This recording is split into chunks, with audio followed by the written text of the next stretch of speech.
One of my favorite aspects of Ableton Live is the ability to create parallel signal flow within a single track using racks.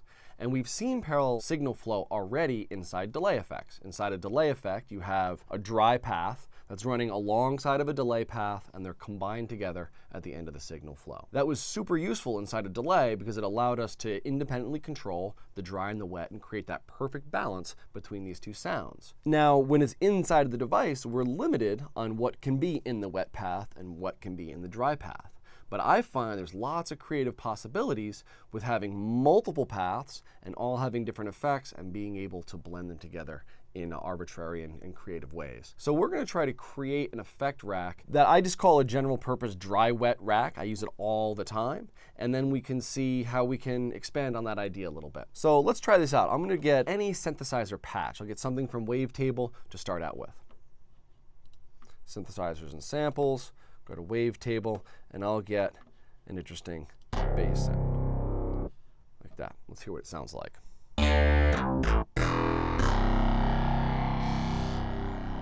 Pretty cool sound. But I would like to have a bit of delay on it, which would be super cool, but I only want to delay the high frequencies, and maybe I'll do something different to the dry signal.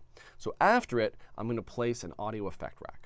If I look at this audio effect rack, we have a couple buttons on the sides, one that lets us show the devices, another one that allows us to see the chains, and another one that shows us the macro controls. And I'm going to click on all those. We'll have an area where we can create new chains. I'll right-click, and I'll create a chain, and I'll call this dry. Command R to rename, super useful. Call that dry. And I won't do anything in that one, and I'll right-click and make another chain where I'll add a simple delay. Inside a rack like this, that second chain, which is my delay, which I'll call wet, is going to be only the wet signal, and this first chain will be only the dry signal. So in the wet chain, I'll set the dry-wet parameter that's in that delay 100% wet, because I won't need any dry coming out of that. I have that dry signal in the other chain that's already there. So I'm controlling the dry-wet between these two chains. Let's hear this now.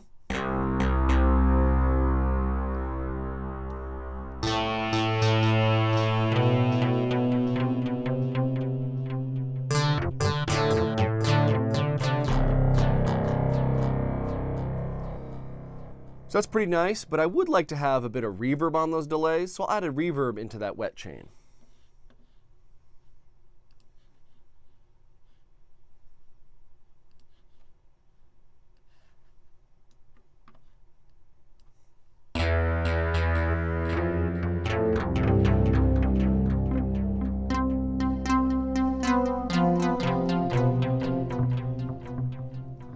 I might want those reverbs and delays to be swinging around, so I'll add an Autopan to that chain.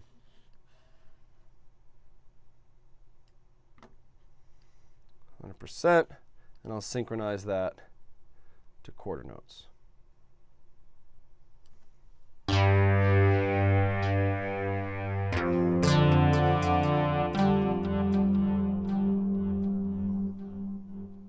I like that effect of having the reverbs and delays moving around while that dry signal stays just right in the middle. It works really well. Now, the great thing of having a chain like this, or a dry-wet chain like this, is I can independently control the level of the wet and the dry.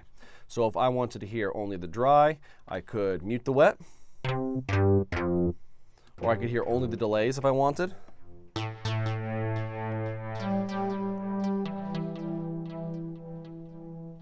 And I have volume controls to control their independent levels if I like. We can see this down here in the audio effect rack, and I can rename this. I'll just call it my dry-wet rack.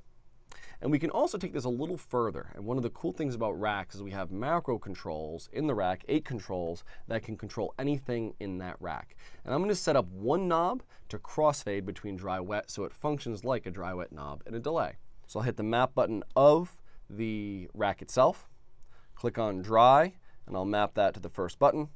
I'll click on wet and also map that to the first button.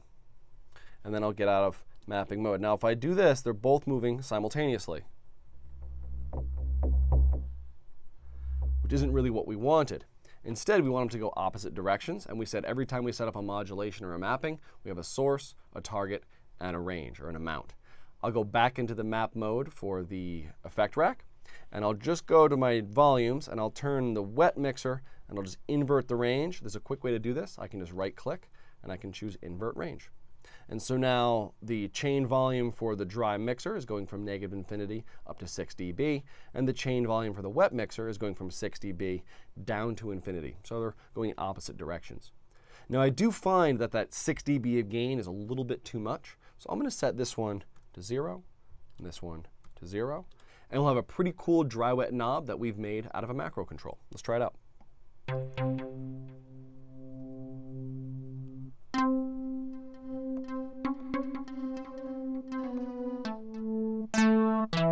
Looks like I did it backwards though. Let's go back to the macro mapping.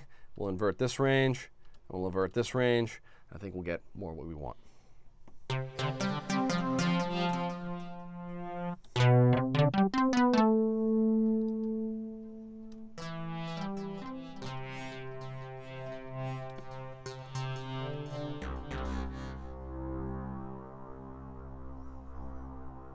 So that works really well. We have a crossfader that moves between dry and wet, but now we can put anything we want into the wet chain. We've created this wonderful parallel effects processing. A couple other things I might want to do here. Right-click on the macro control and rename it so we know what it does. Dry, wet. I could also recolor that macro control, give it a cool blue color to make it obvious, and I could also save it into my user library as dry, wet, right there. So now we always have this that we can just grab at any time we want in the future. Start thinking about all the cool things you can make with racks. I can have a rack that has all my different delay effects, so I can switch between them and use them in different amounts. I could put 4 different distortions into a rack and be able to crossfade and find just the right balance of distortion characteristic that I want. The one thing to note is that it functions a lot like parentheses in a mathematical equation.